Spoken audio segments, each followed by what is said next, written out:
చాలా మంచిది. చాలా సంతోషం ఈ రోజున సాయంత్రం మీతో కూడా ఈ విధంగా కలవడానికి. మరి దేవుని వాక్యాన్ని పంచుకోవడానికి. My name is Steve Mitchell. I am from Bangor, County Down, Northern Ireland. నా పేరు స్టీవ్ మిచెల్. నేను నార్దర్న్ ఉత్తర ఐర్లాండ్‌కి చెందినటువంటి ప్రాంతానికి మరి అక్కడ చెందినవాడిని. I am married to Florence and we have 3 grown-up children. Florence 3 grown-up children. What's happened?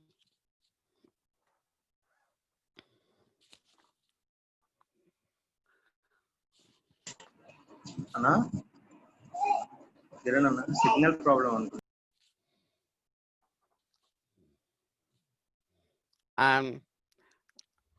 I said I'm married to Florence and we have 3 grown-up children and 3 grandchildren. నాకు Florence తో వివాహం అయ్యింది. నాకు ఎదిగినటువంటి 3 పిల్లలు ఉన్నారు. అట్లనే 3 మనవళ్ళు కూడా ఉన్నారు. We are part of an assembly known as Central Gospel Hall in Bangor. Bangar అనేటువంటి ప్రాంతంలో మరి ఉత్తర ఐర్లాండ్ లో మరి అసెంబ్లీలో మేము ఉన్నాం. I have actually been in India on 2 occasions, so this isn't my first time being translated into Telugu. ఇది మరి భారతదేశంలో మరి ఇది మొదటిసారిగా మరి తెలుగులో ఈ విధంగా తర్జుమా చేయబడుతూ ఉంటుంది. I want us to look at a message that I entitled "The Prodigal Can't Come Home." మరి సాయంకాలం వేళ ధ్యానాన్ని ఈ విధంగా నేను మరి దాన్ని నామకరణం చేశాను. అది మరి ఏంటి అంటే మరి తప్పిపోయినటువంటి కుమారుడు తిరిగి వెనక్కు రాడు అన్నట్టు అనే భావాన్ని తెలియజేసేటువంటి భాగం. And I will look at 2 passages of scripture.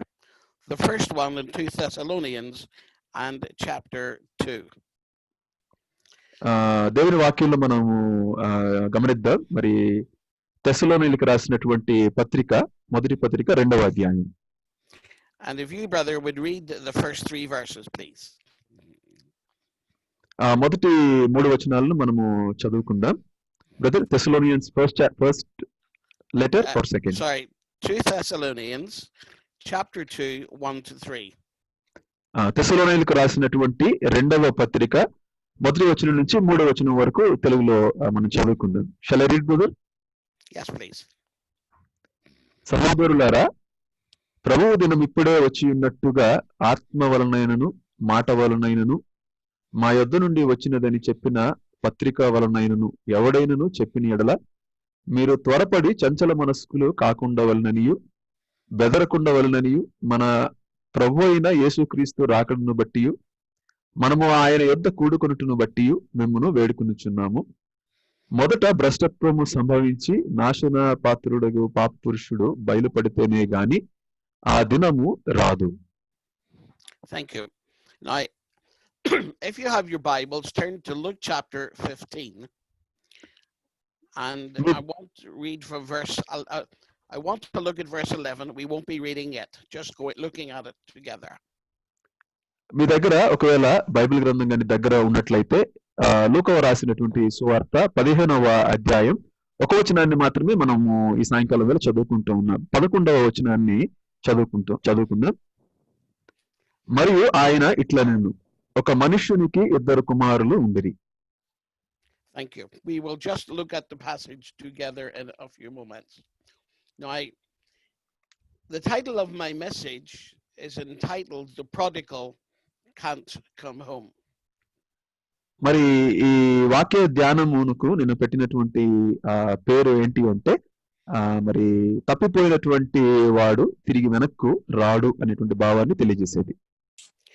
In the verses we read from 2 Thessalonians in chapter 2, మనము తెస్సలోనికీయులకు రాసినటువంటి 2వ పత్రిక మరి 2వ అధ్యాయంలో మనం చదువుకున్నటువంటి వచన భావాలను గమనిస్తే the Apostle Paul is writing to a young church facing persecution. మరి అపోస్తలుడైనటువంటి పౌలు మరి అప్పుడే పుట్టినటువంటి సంఘముగా ఉన్నటువంటి తెస్సలోనికైకు లో ఉన్నటువంటి సంఘానికి మరి వారు వెళ్తున్నటువంటి ఒక హింస మధ్య రాస్తున్నటువంటి పత్రిక. And Paul seeks to encourage them by speaking concerning the return of the Lord Jesus Christ. మరి ఆ సందర్భంలో మరి అపోస్తలుడైనటువంటి పౌలు ప్రభు యొక్క రాకడను గురించినటువంటి సంగతిని తెలియజేస్తూ వారికి రాస్తూ ఉన్నాడు. They simply wish that Jesus would come back as soon as ever possible and to deliver them.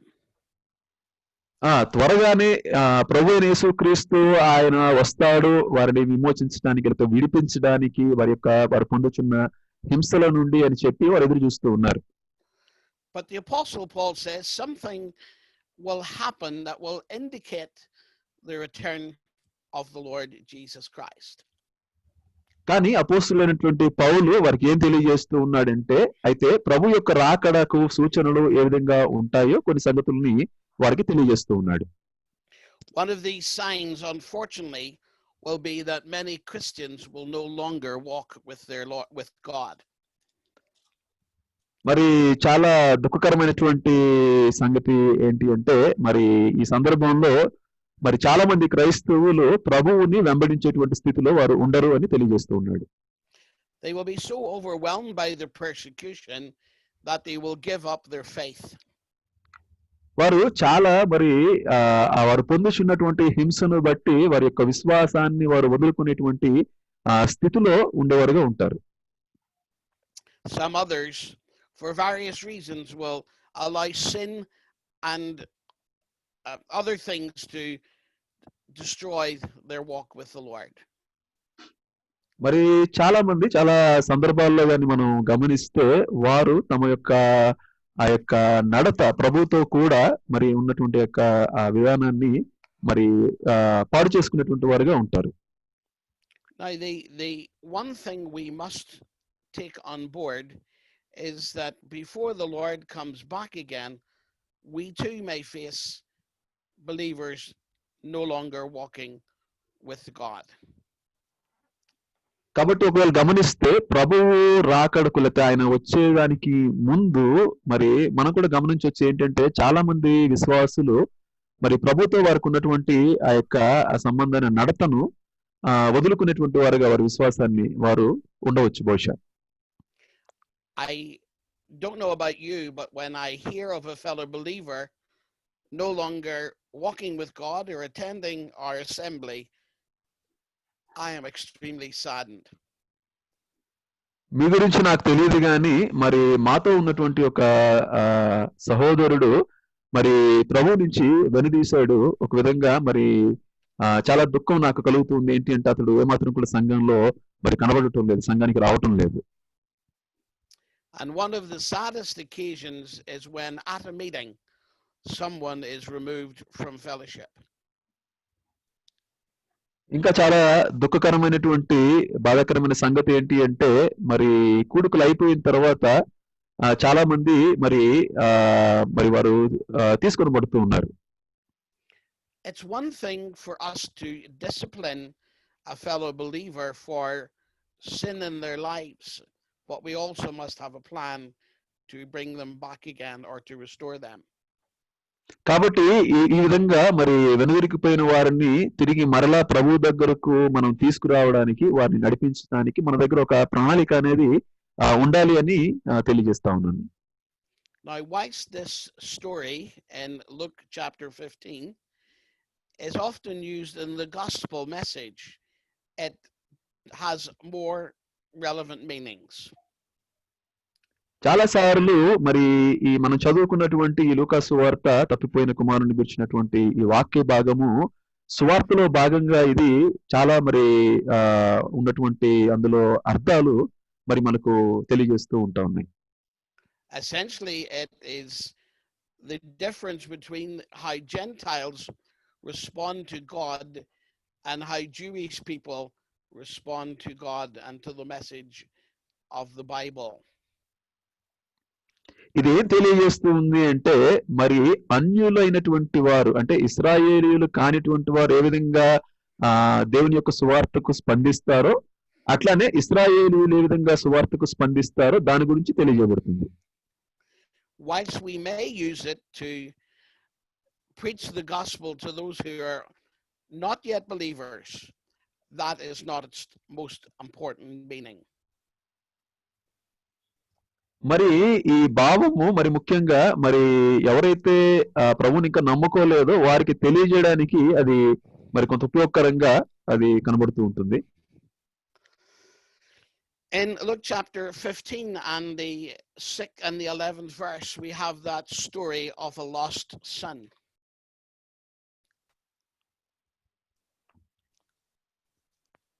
Yes, brother. Yeah. In Luke chapter 15, we have 3 examples of things that are lost. మనకి ఈ 15వ అధ్యాయంలో మనకి 3 సంగతులు కనబడతాయి. అంటే తప్పిపోయిన వాటిని గురించినటువంటి ఒక 3 సంగతులు మనకు కనబడతాయి. There is a difference between the first 2 and the last one. మొదటి 2 వాటికిని మరి ఆఖరిగా చెప్పబడిన దానికిని కొంత వ్యత్యాసం ఉన్నది ఆ మూడింటిలో కూడా. In the lost story of the lost sheep and the lost coin, the shepherd or the lady went to find them.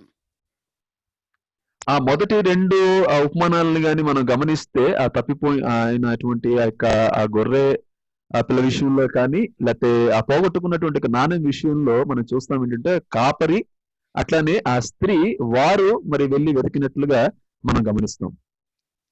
But in the story of the lost son, no one went to find him. He came home by himself. మరి 3వ ఉపమానంలో తప్పిపోయిన కుమారుని యొక్క ఉపమానంలో మనం గమనిస్తే ఎవరు కూడా వెళ్ళి ఆ తప్పిపోయిన కుమారుణ్ణి వెతికినట్లుగా కనబడదు గాని మరి తానే మరి తిరిగి వెనక్కి వచ్చినట్లుగా చూస్తాం. In the very beginning of our story, we have the relationships between a father and his 2 sons. ఆ మొదటి భాగంలోనే ఆ 3వ ఉపమానం మొదటి భాగంలోనే మరి తండ్రి కుమారులకు ఉన్నటువంటి యొక్క చక్కటి సంబంధాన్ని అక్కడ మనం కనుగొంటాం.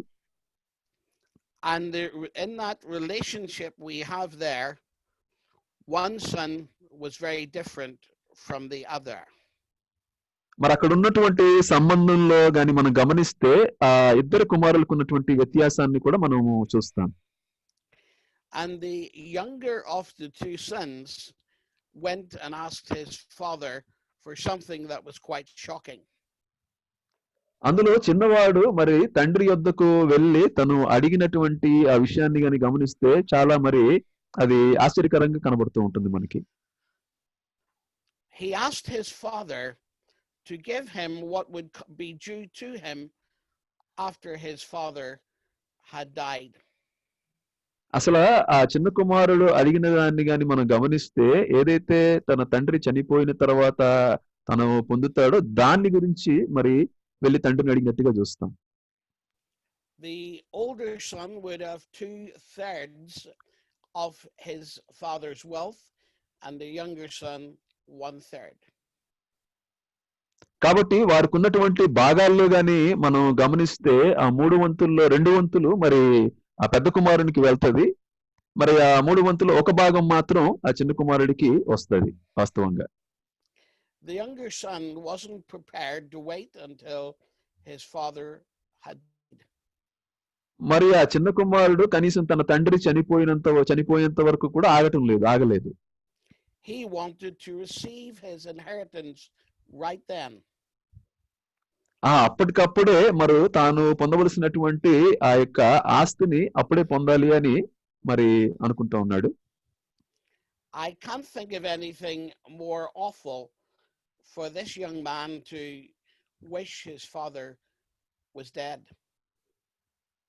మరి నాకైతే అనిపించడం లేదు మరి ఇంతకంటే కూడా మరి తన కుమారుడు మరి తన తండ్రి చనిపోతేనే చనిపోయేంత వరకు కూడా మరి ఇంతకంటే గొప్ప అవకాశం రాదు అన్నట్టుగా అడుగుతున్నట్టుగా చూస్తాం. He showed that he had no respect or honor for his father in doing this. ఏమాత్రం కూడా ఈ విషయాన్ని తండ్రి ఎదుట వ్యక్తపరచడానికి గాని, చేయడానికి గాని, ఆస్తిని అడిగే విషయంలో మరి ఎంత మాత్రం కూడా తన తండ్రి పట్ల ఒక మర్యాద గాని, ఒక గౌరవాన్ని గాని కలిగి ఉన్నవాడుగా లేడు. The father, however, was more than willing to, with heartache, to give what was due to his sons. కానీ తండ్రి మరి ఈ విషయంలో ఏదేమైనప్పటికీ కూడా వారు అడిగిన దానికి తాను సమ్మతించి మరి ఇచ్చేవాడుగా అక్కడ మనకు కనబడుతున్నాడు. How this must have broken the father's heart. ఏ విధంగా ఒకవేళ ఇది తండ్రి యొక్క హృదయాన్ని అది మరి విరగొట్టి ఉంటుంటది. I cannot imagine how any father even today would feel if one of his sons or even a daughter came and asked for their inheritance before their father had died. మరి ఒకవేళ నాకు తెలియదు మరి ఏ విధంగా ఈ కాలంలో కూడా ఒకవేళ ఈ విధంగా మరి పిల్లలు వచ్చి గాని అడిగితే తండ్రి యొక్క హృదయం ఏ విధంగా మరి అది దుఃఖపడతాదో మరి అది నేను దాన్ని ఊహించలేను. It says not many days after the younger son packed all his bags and left the father's house. మరి ఏ విధంగా మనం అక్కడ చూస్తాం ఏంటి అంటే మరి తాను చిన్న కుమారుడు తనకున్నటువంటి సమస్తాన్ని కూడా ఏ విధంగా మరి సర్దుకుని దాన్ని మరి సిద్ధపడి బయలుదేరి వెళ్ళాడో మనం గమనిస్తాం. He didn't want to live the way the father would desire him to live. He did not want to obey the rules of his father's house. తన తండ్రి ఇష్టపడిన రీతిగా మరి జీవించడానికి ఈ చిన్న కుమారుడు ఎంత మాత్రం కూడా ఇష్టపడలేదు. అదే విధంగా మరి వెళ్ళిపోయినట్టుగా మనం చూస్తా ఉన్నాం. How sad it is when any child of God no longer wants to live as God would desire him to, but rather wants to go his own way.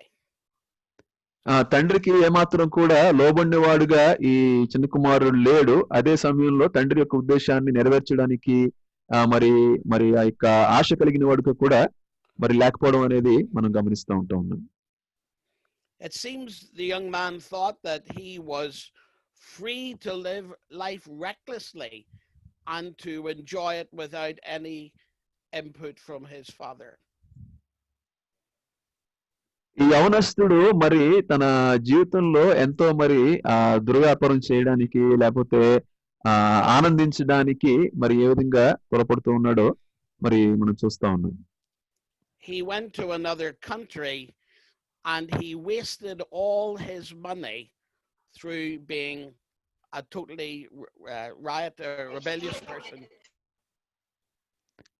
చాలా మరి తిరుగుబాటు చేసినటువంటి వాడుగా ఈ చిన్న కుమారుడు మనకు కనబడుతూ ఉన్నాడు. వేరే దేశానికి వెళ్ళాడు. అక్కడ మొత్తం కూడా తనకున్నటువంటి ఆ యొక్క డబ్బునంతటిని ధనాన్ని మరి దుర్వినియోగం చేసి పాడు చేసినట్లుగా చూస్తా ఉన్నాం. He seemed to have lots of friends when he was willing to spend his money upon them or in living the high life or a life of pleasure. మరి చాలా విలాసవంతమైనటువంటి ఒక జీవితాన్ని తన స్నేహితులతో కూడా గడపడానికి బహుశా ఈయన మరి ఈ చిన్న కుమారుడు తన ధనాన్నంతా వారి నిమిత్తం వారి కొరకు వెచ్చించినట్లుగా చూస్తాం. Things were about to go very wrong for this young man. కానీ చాలా మరి తప్పుడు దారిలో మరి అవన్నీ కూడా తనకున్నటువంటి యొక్క పరిస్థితులన్నీ కూడా మారిపోయినట్లుగా మనం చూస్తాం. Two things happened. One, he had no more money and there was a famine in the land. రెండు విషయాలు మనం ఇక్కడ గమనిస్తాం. మొదటిదేమో మరి తన దగ్గర ధనం అంతా కూడా అయిపోయింది. రెండవది మరి తాను వెళ్ళినటువంటి దేశంలో చాలా కరువు వచ్చినట్లుగా చూస్తాం. And all the people who were his friends when he had money immediately left him on his own. తర్వాత చూస్తాం ఏంటి అంటే మరి తన స్నేహితులంతా కూడా మరి తన దగ్గర ధనము లేకపోవటాన్ని బట్టి విడిచిపెట్టి తన్ని ఒంటరిగా చేసి వెళ్ళిపోయినట్లుగా మనం గమనిస్తాం. There was no money and there was no food for him to even survive day by day. మరి అక్కడ తన యొద్ద ధనము లేదు, అదే సమయంలో మరి తినడానికి ఆహారం కూడా దొరకనటువంటి ఆ పరిస్థితిలో ఉన్నట్టుగా మనం చూస్తాం. Therefore, he needed to find a way out of his situation. కాబట్టి మరి వేరొక దారి వెతుక్కోవాల్సినటువంటి స్థితిలోనికి వచ్చేసాడు ఈ చిన్న కుమారుడు. He was hungry, he was thirsty, he was dusty. He needed an awful lot of things. తన ఆకలి కొని ఉన్నాడు, దప్పిక కొని ఉన్నాడు, మొత్తం దుమ్ముతో నిండిపోయి ఉన్నాడు. ఇంకా చాలా సంగతులు అవసరమైనటువంటి పరిస్థితిలో చిన్న కుమారుడు ఉన్నాడు. At that point he was so desperate. He did something that no self-respecting Jewish person would do. మరి యూదా మరి ఆ యొక్క యూదులైనటువంటి వారు చేయకూడనటువంటి ఆ యొక్క తమకున్నటువంటి యొక్క వ్యక్తిత్వాన్ని బట్టి చేయకూడనటువంటి పనికి మరి చేయవలసిన పరిస్థితికి దిగినట్లుగా మనం చూస్తాం. He went and found a job feeding a farmer's pigs. మరి ఒక రైతు యొక్క పందులను మేపవలసినటువంటి ఆ యొక్క ఉద్యోగానికి మరి అక్కడ వెళ్ళినట్టుగా మనం చూస్తా ఉన్నాం. To the Jew, pigs or swine are unclean animals as mentioned according to the law. మరి ధర్మశాస్త్రాన్ని బట్టి గాని చూస్తే ఈ పందులు అనేవి మరి యూదునికి అవి చాలా అపవిత్రమైనటువంటి జంతువులుగా అవి పరిగణించబడుతూ ఉన్నాయి. He was so desperate, he would have eaten the pig food that was in front of him. చాలా తప్పని పరిస్థితిలో ఉన్నాడు. తన ముందు ఉన్నటువంటి యొక్క పందుల పొట్టును, దాని పందుల ఆహారాన్ని తినవలసినటువంటి పరిస్థితిలో. And no man gave him anything to eat or help him in any way. మరి ఏ మనుష్యుడు కూడా తాను తినడానికి కొంత ఆహారం గాని లేకపోతే ఏ విధంగానైనా సహాయం చేయడానికి మరి ఏ మనుషుడు కూడా అక్కడ మరి ముందుకు వచ్చినట్టుగా మనం రానట్టుగా మనం గమనిస్తున్నాం. While sitting in the field with the pigs, he began to remember how good life was in his father's house. అప్పుడు ఆ పందుల దగ్గర కూర్చుని మరి ఆ ఆహారాన్ని తీసుకోవాల్సినటువంటి సమయంలో ఆలోచిస్తూ ఉన్నాడు, తన తండ్రి యొక్క పరిస్థితి ఏ విధంగా ఉండేది ఒకప్పుడు అని. Sometimes even when believers go far from God, they have to come to that point where they need to remember how good it was before they left walking with God. ప్రభువును నమ్మినటువంటి వారు కూడా ఒకవేళ వెనుదిరిగిపోయి ఉంటే వారు కూడా తమ జీవితంలో ఒకానొక సమయంలో వారు ఆలోచన చేయవలసింది ఏంటి అంటే తప్పకుండా మరి ఒకప్పుడు ఆ తండ్రి యొద్దతో ఉన్నప్పుడు, తండ్రి దేవునితో ఉన్నప్పుడు ఏ విధంగా ఆ పరిస్థితి ఉన్నదో మరి దాన్ని ఆలోచన చేయవలసిన వారుగా మరి ఉంటా ఉన్నారు.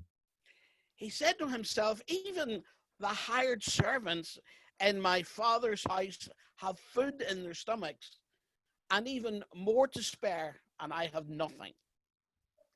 ఆలోచిస్తూ ఉన్నాడు. ఈవెన్ మా తండ్రి దగ్గర ఉన్నటువంటి ఆ యొక్క పనివారు సహితం లేకపోతే అక్కడ ఉన్న వారు ఉన్నటువంటి యొక్క స్థితిని బట్టి ఆలోచన చేస్తూ ఉన్నాడు. వారికి కూడా అన్ని చక్కగా సమృద్ధిగా కలిగి ఉన్నారు అనేటువంటి విషయాన్ని. He was so hungry. చాలా ఆకలి కలిగి ఉన్నాడు. He's decided to take a very big risk. మరి అక్కడ మరి నిశ్చయించుకున్నాడు ఏంటి అంటే ఇంకా తప్పక మరి నేను ఈ పని చేయాలి అని ఇంకా నిశ్చయించుకున్నాడు. When a believer who once walked with God realizes that his backsliding has not helped him, he also must make a clear decision what to do. మరి వెనుదిరిగిపోయినటువంటి ఒక విశ్వాసి కూడా తన జీవితంలో ఆలోచించాలి ఏంటి అంటే మరి అది ఏమాత్రం అతనికి లాభదాయకం కాదు అని, లేక తిరిగి మరలా తండ్రి వద్దకు రావడం అనేది మేలు అని. He took a great risk and said, I will go back to my father's house, and I will say unto my father, I have sinned against heaven and before thee. ఇంకా తాను అనుకున్నాడు, ఇంకా అయినా పర్వాలేదు అని అనుకున్నాడు. తిరిగి నా తండ్రి యొద్దకు వెళ్ళి మరి నేను క్షమాపణ అడగాలి అని చెప్పి. And he began to plan how he would repent or say sorry to his father. తండ్రి యొద్దకు వెళ్ళిన తరువాత ఏ విధంగా మరి క్షమాపణ అడగాలో మరి తండ్రిని అది ముందుగానే తాను సిద్ధం చేసుకుంటూ ఉన్నాడు. He said, I will go to my father and I will say to him, I'm no longer worthy to be your son. I will be one of your servants. కాబట్టి తాను ఈ విధంగా సిద్ధపరచుకుంటున్నాడు, ఏం చెప్పాలా తండ్రికి అని. వెళ్ళిన తర్వాత ఈ విధంగా అనుకుంటా ఉన్నాడు, నేను వెళ్ళిన తర్వాత తండ్రి వద్దకు, తండ్రి నేను నీ కుమారుడుగా ఉండడానికి నాకు అర్హత లేదు, కానీ నీ పనివారులు ఒకనిగా నేను ఉంటాను అని అనుకుంటున్నాడు. It is the same decision that a believer needs to make when they desire to come back to God. వెనుదీసినటువంటి ఒక విశ్వాసి తిరిగి తండ్రి వద్దకు రావాలి అంటే అదే విధంగా తాను కూడా మరి తీర్మానం చేసుకోవాలి, ఆ తప్పైన చిన్న కుమారుడు చేసినట్టుగా. So he packed his meager belongings and headed back home again. మరి తనకున్నటువంటి ఆ కొద్దిపాటి ఆ యొక్క తన సామాగ్రిని మరలా సర్దుకుని తండ్రి వద్దకు రావడానికి మరి నిశ్చయించుకుని బయలుదేరుతున్నాడు. As he got near towards home, his father ran to meet him. తాను మరి తన తండ్రి యొక్క ఆ యొక్క ఇంటికి లేకపోతే గృహానికి దగ్గర అవుతూ ఉండగా మరి తండ్రి గమనించి కుమారుని దగ్గరకు మరి పరిగెత్తి వెళ్ళినట్టుగా మనం చూస్తాం. Now it was an unseemly thing for a Jewish man to run, because he had to pull up his robes and to bear his ankles. అంత మరి సునాయాసమైనటువంటి లేకపోతే ఎప్పుడు తరచుగా మనం గమనించేటువంటి జరిగేటువంటి విషయం కాదు ఒక యూదునికి తాను ఆ విధంగా పరిగెత్తుకుని అకస్మాత్తుగా వెళ్ళాలి అంటే. ఎందుకంటే తాను తన యొక్క వస్త్రాన్ని అట్లానే తన చెప్పులను ధరించుకుని వెళ్ళడానికి కొంత సమయం పడుతూ ఉంది. So we have to work out, why did the father run to his son? Was it because he was glad to see him home? కాబట్టి మనం కొంత ఇక్కడ మనం ఆలోచన చేయాలి, ఏంటి అంటే ఎందుకు తండ్రి ఆ విధంగా పరిగెత్తుకుని మరి కుమారుని దగ్గరికి వెళ్ళాడో అని విషయాన్ని. I think that goes without saying that this father could well have been watching every day, hoping for the return of his son. కాబట్టి ఈ తండ్రిని గాని మనం గమనిస్తే ఒకవేళ మరి ప్రతిరోజు కూడా సిద్ధపడి ఆ విధంగా ఉన్నాడు, కుమారుడు తిరిగి వస్తాడేమో అని ఎదురు చూస్తూ ఉన్నాడు. He must have broken his father's heart when he left to go to the far country and to waste his life. ఒకవేళ తన తండ్రి యొక్క హృదయాన్ని గాయపరిచిన వాడుగా ఉన్నాడు ఈ కుమారుడు, వేరే దేశానికి వెళ్ళిపోవటాన్ని బట్టి, తన ధనాన్ని మొత్తం తీసుకుని వెళ్ళి పాడు చేయడాన్ని బట్టి. But there is another reason that why the father ran that we do not find in our Bible. మరొక కారణం కూడా ఉన్నది, ఆ కుమారుణ్ణి మరి కలవడానికి తండ్రి ఎందుకు పరిగెత్తుకుని వెళ్ళాడు, అది బైబిల్లో రాయబడలేదు గాని. In every city there were a group of people that were known as the Kezeza. ప్రతి పట్టణంలో కూడా మరి ఈ కిజెజాత్ అనేటువంటి కొంతమంది ఉంటారు. And the job of the Kezeza was to stop any erring son from coming back home. వీరి యొక్క పని, కిజెజాత్ అనేటువంటి వీరి యొక్క పని ఏంటి అంటే ఎవరైనా ఈ విధంగా వెళ్ళిపోయినటువంటి కుమారుడు తిరిగి వస్తే ఎవరైనా వారిని ఆపడానికి రాకుండా ఉంటారు, వీళ్ళ పని అది. Because the young man had brought such shame on his family, upon the village or town, they wanted to stop him coming home. కాబట్టి వీళ్ళ పని ఏంటి అంటే ఈ వ్యక్తి వారి యొక్క కుటుంబానికిని అట్లనే గ్రామానికిని కూడా ఒకవేళ గమనిస్తే మరి అవమానాన్ని తెచ్చిపెట్టాడు కాబట్టి ఈ విధంగా వెళ్ళిపోవటాన్ని బట్టి వారు ఏం చేస్తారు అంటే వారు గ్రామంలోకి మరలా రాకుండా వారు ఆపుతారు. ఈ కిజెజత్ వాళ్ళు చేసేటువంటి పని అదనమాట. If the Kezeza got to the young man first and broke a clay pot in front of him, not even the father could bring him home. ఒకవేళ ఈ కిజేజా అనేటువంటి వీరు గాని ఆ కుమారుణ్ణి ముందుగానే ఆ కుమారుణ్ణి అడ్డగించి ఆ ఊర్లోకి వస్తున్నప్పుడు వారి ముందుగానే ఒక కుండను గాని పగలగొడితే మరి అదొక సూచన అన్నమాట, ఇతను లోపలికి రాకూడదు అన్నదానికి. Certainly the father was rejoicing to see his son back. మరి తండ్రి తప్పకుండా మరి ఆనందాన్ని కలిగి ఉన్నాడు, ఒకవేళ ఒక ఆశ కలిగి ఉన్నాడు, తన కుమారుణ్ణి తప్పకుండా కలుసుకుంటాను అనేటువంటి ఒక ఆశ. For a long time this young man had no intention of repenting of his sin. మరి చాలా కాలాన్ని బట్టి చూస్తే మరి ఈ యవనస్తుడు మరి కుమారుడు ఎంత మాత్రం కూడా పశ్చాత్తాపం లేనివాడుగా ఉన్నాడు చాలా కాలం నుండి.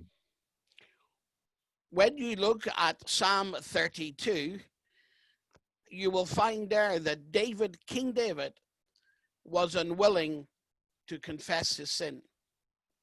మరి కీర్తనల గ్రంథం 32వ అధ్యాయాన్ని మనం గమనిస్తే అక్కడ రాజు అయినటువంటి దావీదు పశ్చాత్తాపడడానికి మరి అక్కడ ఆశ కలిగిన వాడుగా మరి మనకు కనబడతాడు. It was only after the prophet Nathan reminded him of his sin that David repented.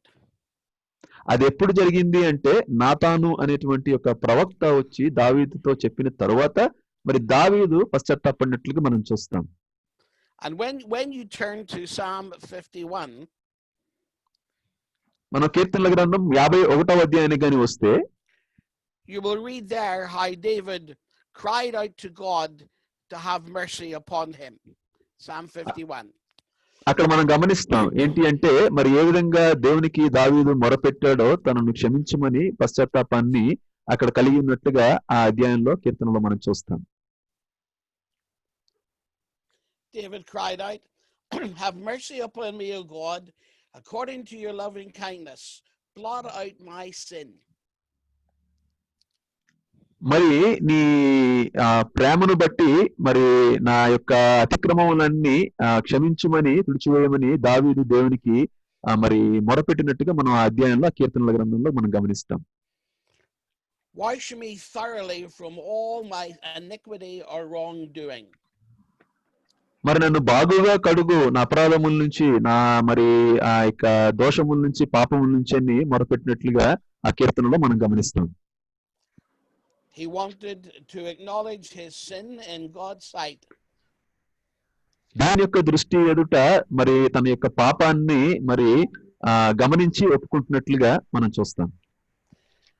Even though the psalmist David says, I know I was born in sin and my mother conceived me.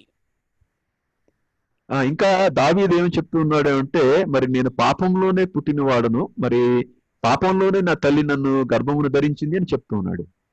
I know I have a sinful nature, but I have sinned grievously against you. నాకు తెలుసు మరి నాలో పాప స్వభావం ఉన్నదని, అంతకంటే మించి నేను మరి దుఃఖకరమైన విధంగా నేను పాపం చేశాను ఎదుట అని పశ్చాత్తాపడుతున్నాడు. David wanted God to hide all his sins, to blot them out and to give him a clean heart. మరి దావీదు దేవుని ఎదుట తన పాపాలు తన దోషములన్నీ కూడా మరి కనబడకుండా ఇక అవి తుడిచివేయనట్టుగా మరి శుద్ధ హృదయాన్ని నాకు కలుగుజేయు అని చెప్పి దేవుని ఎదుట మొరపెడుతూ ఉన్నాడు.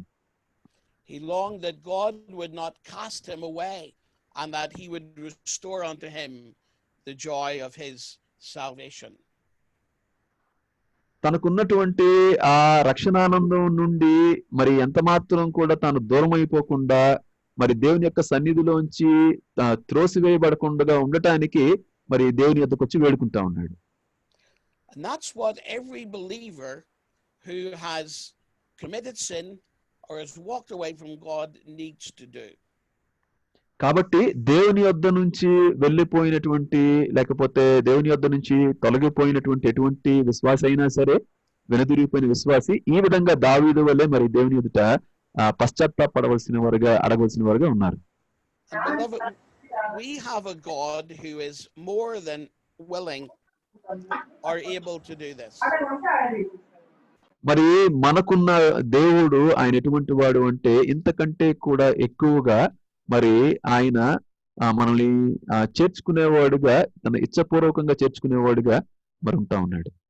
So when someone leaves our assembly or fellowship and commits sin, we need repentance from them, but we also need the willingness of our assembly or our local church to forgive them as well. అదే రీతిగా మరి ఈ విధంగా పశ్చాత్తాపడినటువంటి ఒక విశ్వాసిని మరి మరి మన సంఘాలు కానివ్వండి, మరి సహవాసాలు కానివ్వండి, మనం వారిని తిరిగి చేర్చుకోవలసిన వారంగా మనము ఉంటా ఉన్నాం. We do not need a Kezeza type committee in our assemblies today. ఆ కెజజా అనేటువంటి అటువంటి వారి యొక్క సభ వంటి వారు మరి ఈ విధంగా మన సంఘాలలో ఉండవలసినటువంటి అవసరం లేదు. There should be no one in our assembly who would want to stop an erring believer from returning to walk with God again.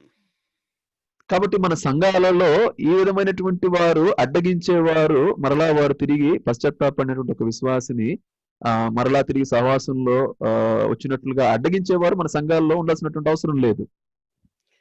And if we see someone coming back to our assembly, we must pray for them, encourage them, and bring them back into fellowship with God as long as we see that they have repented. ఈ విధంగా పశ్చాత్తాపడినటువంటి వారిని గూర్చి మనము మన సంఘాలలో మనం ఏం చేయాలి అంటే అడ్డగించకూడదు గాని వారి నిమిత్తం ప్రార్థన చేయాలి, వారిని ప్రోత్సహించాలి, ముందుకు వారిని మరి వారితో సహవాసంలో ముందుకు వెళ్ళినట్లుగా వారిని మనం ప్రోత్సహించవలసిన వారికి ఉంటా ఉన్నాం. Unfortunately, and too many instances that I would know about, people who want to return to their walk with God, their fellow believers don't make it very easy for them to do so.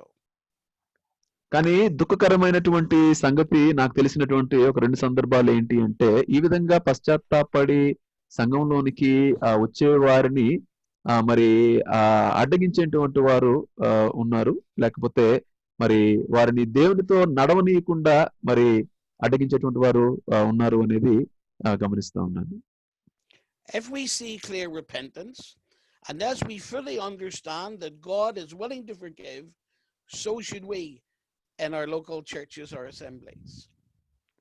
వారు నిజంగా పశ్చాత్తాపడినటువంటి వారై వచ్చేవారుగా ఉంటే మనం అర్థం చేసుకోవాల్సింది ఏంటి అంటే దేవుడు ఏ విధంగా వారిని క్షమించాడో అదే రీతిగా మనం కూడా వారిని క్షమించి చేర్చుకోవాల్సిన వారంగా ఉంటాం.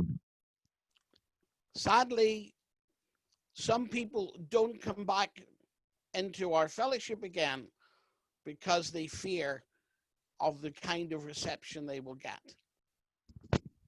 బాధాకరమైనటువంటి సంగతి ఏంటి అంటే ఇటువంటి వారు ఒకవేళ సంఘానికి తిరిగి రావాలి అంటే ఏ విధంగా వారు అంగీకరించబడతారో అనేటువంటి విషయాన్ని బట్టి కూడా కొంత పాపం వారు సంశయాన్ని కలిగి ఉంటారు. We should, as individual believers and local assemblies, do exactly what the Father did to his Son. మనము విశ్వాసులంగా లేక సంఘముగా గాని వ్యక్తిగతంగా గాని మనము ఇటువంటి వారిని మరి తండ్రి ఏ విధంగా కుమారుణ్ణి చేర్చుకున్నాడో ఆ విధంగా మనం కూడా చేర్చుకోవాల్సిన వారంగా ఉంటా ఉన్నాం. He willingly wanted his son to come back, and he wanted to stop the Kezeza who were going to stop him. మరి తాను ఇచ్చపూర్వకంగానే మరి కుమారుడు మరి తన యొద్దకు రావాలి అని అనుకున్నాడు. మరి ఏ కెజీజా కూడా ఆపకుండా ఉండినట్లుగా తానే ముందుగా వెళ్ళి మరి ఆ కుమారుణ్ణి మరి స్వీకరించేవాడుగా ఉండాలి అని ఉన్నట్టుగా చూస్తున్నాం. The young man had his story clearly worked out, telling his father how much he was sinned and that he was no worthy to be called his son. కాబట్టి తాను ఏ విధంగా ఆ పశ్చాత్తాపం విషయంలో తను తాను సిద్ధపరచుకున్నాడో, ఏ విధంగా తండ్రి దగ్గర ఒప్పుకోవాలి అనేటువంటి విషయం బట్టి మనకు అర్థమవుతూ ఉంటూ ఉంది. ఎంతగా తాను పశ్చాత్తాపడి మరి తండ్రి వద్దకు వస్తున్నాడు. But the father was not interested in what the young man had to say. కానీ తండ్రి అసలు ఆ కుమారుడు సిద్ధపరచుకుని ఏం చెప్పాలి అనుకున్నాడో ఆ విషయంలో కూడా మరి తండ్రి వినడానికి కూడా ఏమాత్రం కూడా మరి దాని విషయం పట్టించుకున్నవాడుగా మరి లేడు, అవసరం లేదు అన్నట్టుగా ఉన్నాడు. He was so glad to see his son, and he was so glad that he had stopped the Kezezek from his son coming back. He embraced him. అసలు తాను ఎంత ఆనందంగా ఉన్నాడు అంటే ఆ కుమారుణ్ణి చూడగానే ఒకటి ఏంటి అంటే మరి తాను ఆ కెజెజాలను కూడా ఆపగలిగినట్లుగా తన కుమారుడు మరి తమ యొద్దకు రాకుండా మరి వారు ఆపకుండా వారిని ఆపగలిగిన వాడుగా ఈయన ముందుగా వెళ్ళి స్వీకరించడం ద్వారా ఆ తండ్రి మనకు ఆ విధంగా కనబడుతూ ఉన్నాడు అక్కడ. The father threw his loving arms around his son who was dirty and smelly of pigs, but he just loved him. ప్రేమ కలిగిన వాడుగా తండ్రి తన ప్రేమ గల చేతులతో మరి ఆ కుమారుణ్ణి కౌగులించుకుని మురికివాడిగా కనబడుతున్నప్పటికీ కూడా మరి కౌగులించుకుని ఎంతగా స్వీకరించాడో తండ్రి మనకు అక్కడ కనబడుతున్నాడు. The father said to his servant, "Bring him the best robe, put it on him. Put a ring on his feet, on his hand, and shoes on his feet." తండ్రి అప్పుడు తన దాసులకు తన పనివారితో ఈ విధంగా చెప్తా ఉన్నాడు కదా, ప్రశస్త వస్త్రాలను తీసుకురమ్మన్నాడు, తర్వాత చేతికి ఉంగరాన్ని పెట్టమన్నాడు, పాదములకు మరి చెప్పులు తొలగించండి అని చెప్తూ ఉన్నాడు దాసులతో. Now do you see why I call this message the prodigal can't come home? కాబట్టి మనం ఇప్పుడు గమనిస్తా ఉన్నాం ఏంటి అంటే మరి తప్పిపోయిన వాడు తిరిగి వెనక్కి రాడు అనేటువంటి ఆ భావాన్ని తెలియజేసేదాన్ని ఇప్పుడు మనం గమనిస్తున్నాం. Some believers are afraid not how much God will receive them, but how much their family would receive them or other believers would receive them when they returned. చాలా మంది తప్పిపోయినటువంటి విధంగా విశ్వాసులు వెనక్కి తిరిగి వచ్చినప్పుడు వారు ఎక్కువగా మనుషులు లేకపోతే తన కుటుంబం ఏమనుకుంటాదో అనేటువంటి యొక్క ఆ ధ్యాసలోనే వారు ఎక్కువగా ఉంటారు. He got the young man to take off his filthy clothing. మరి తండ్రి తన కుమారుని యొక్క యవన కుమారుని యొక్క మరి యొక్క ఆ మురికి గుడ్డలను తీసివేయించాడు. And to bring the best robe he had and put a ring on his hand and shoes on his feet. మరి ప్రశస్త వస్త్రాన్ని మరి శ్రేష్టమైన దాన్ని ఎట్లనే ఆ పాదాలకు ఆ చెప్పులను అవి తీసుకుని వచ్చి ధరింపజేసినట్లుగా చూస్తాం. This shows just how much the father wanted the son to come home again. కాబట్టి ఇది ఎంతగా తండ్రి తన కుమారుడు ఇంటికి రావాలని ఇష్టపడుతూ ఉన్నాడో మరి దాన్ని బాగా తెలియజేస్తా ఉంది. No, there was no mention of wasting his life in the other country. There was no bringing to memory the sin he had committed. అసలు మరి తాను వేరే దేశంలో చేసినటువంటి ఆ యొక్క పాపాన్ని గురించి కానీ ఎటువంటి పాపం చేశాడు లేకపోతే దాని గురించి ఎక్కువ వివరణ మరి ఈ భాగంలో మనకు కనబడదు, ఎక్కడ కూడా అది చెప్పినట్లుగా కనబడదు. He saw the repentance of his son. The past was gone. He forgave and forgot his sin.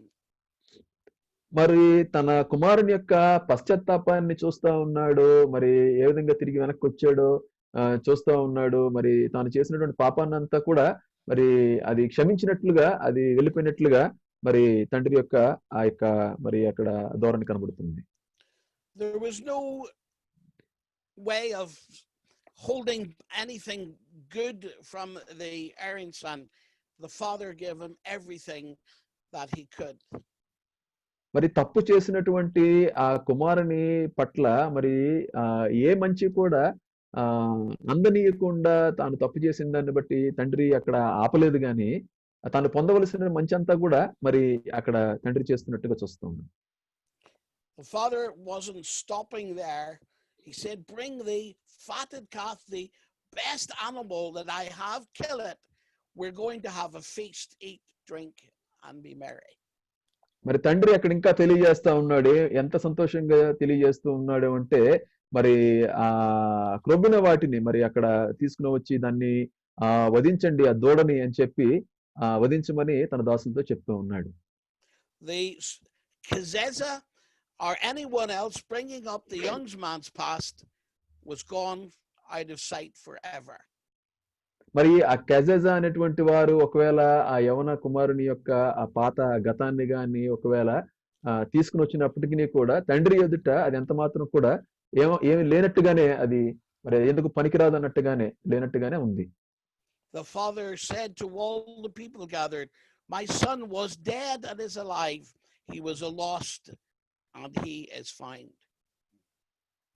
తండ్రి ఇక్కడ కుమారుని గురించి తెలియజేస్తా ఉన్నాడు. ఏమని తెలియజేస్తా ఉన్నాడు అంటే, ఒకప్పుడు మరి నా కుమారుడు తప్పిపోయాడు గాని అది ఒకప్పటి సంగతి, కానీ ఇప్పుడు మరి తాను తిరిగి వచ్చాడు, వెనక్కి తిరిగి వచ్చాడు అనేటువంటి విషయాన్ని తెలియజేస్తున్నాడు. And there was rejoicing in the father's house because the lost son had returned home. అక్కడ ఎంతో సంతోషం, ఆనందం అక్కడ మరి కుమారుడు తిరిగి తప్పిపోయిన కుమారుడు వచ్చిన విషయాన్ని బట్టి అక్కడ వారు కలిగి ఉన్నట్లుగా మనం గమనిస్తూ ఉన్నాం. Therefore, as believers in the assembly today, we must be as the father was in this parable. కాబట్టి సంఘములో విశ్వాసులమైనటువంటి మనము మరి తండ్రి ఏ విధంగా ఈ ఉపమానంలో కనబడుతూ ఉన్నాడో ఆ విధంగా అటువంటి ధోరణి మనం కలిగి ఉండాలి అనేది ఇక్కడ మనం గమనిస్తూ ఉన్నాం. Whether it's a person who comes to our gatherings having lived the life of sin, or as a believer returning in his walk with God, we should be willing to receive him or her. ఒకవేళ అది ఒక తోటి విశ్వాసి పాపం చేసిన వాడు అయినా సరే, లేకపోతే ఆ పాపమును బట్టి పశ్చాత్తాపడి తిరిగి వెనక్కి వచ్చిన వాడినైనా సహోదరుడు సహోదరుని బట్టి కూడా మనము ఈ తండ్రి వంటి ధోరణి వారి పట్ల మనము కనపరచాలి అనేది తెలియజేయబడుతుంది. The prodigal can't come home if there are believers in our meetings who are not willing to forgive and forget and want to receive them again. తప్పిపోయినటువంటి వాడు తిరిగి వెనక్కి రాడు ఎప్పుడు అంటే మనము చేర్చుకోగలిగినటువంటి స్థితిలో లేనప్పుడు అని ఆ భావం ఇక్కడ తెలియజేయబడుతుంది. Therefore, beloved, when we see repentance and when we see that the person has returned from their sin, we should be equally willing to receive them because God does. ఆ పాపమును బట్టి పశ్చాత్తాపడినటువంటి వ్యక్తి అయినా సరే, వెనుదిరిగినటువంటి ఎవరైనా సరే, మరి వచ్చినప్పుడు తిరిగి వెనక్కు మనం వారిని తండ్రి వంటి స్వభావంతో, తండ్రిని దేవుని వంటి స్వభావంతో మనం చేర్చుకోవాలి అని తెలియజేయబడుతుంది. When David prayed in Psalm 51 to God to forgive him, God did it without any conditions. మరి దావీదు 51వ కీర్తనలో మనం గమనించినట్లుగా మరి ఏ విధంగా అయితే తాను నిజంగా పశ్చాత్తాపడి దేవుని దగ్గర వేడుకున్నాడో ఆ సమయంలో దేవుడు ఎటువంటి మరి ఆ నియమాలు అక్కడ దావీదుకు పెట్టలేదు క్షమించడానికి. God saw David's heart. In this story, the father saw the heart of his erring son. మరి తండ్రి అయినటువంటి దేవుడు ఆ దినాల్లో దావీదు యొక్క హృదయాన్ని, ఆయన అంతరంగాన్ని చూశాడు. ఇక్కడ ఈ తండ్రి ఈ ఉపమానంలో తన కుమారుని యొక్క హృదయాన్ని అదే రీతిగా చూశాడు.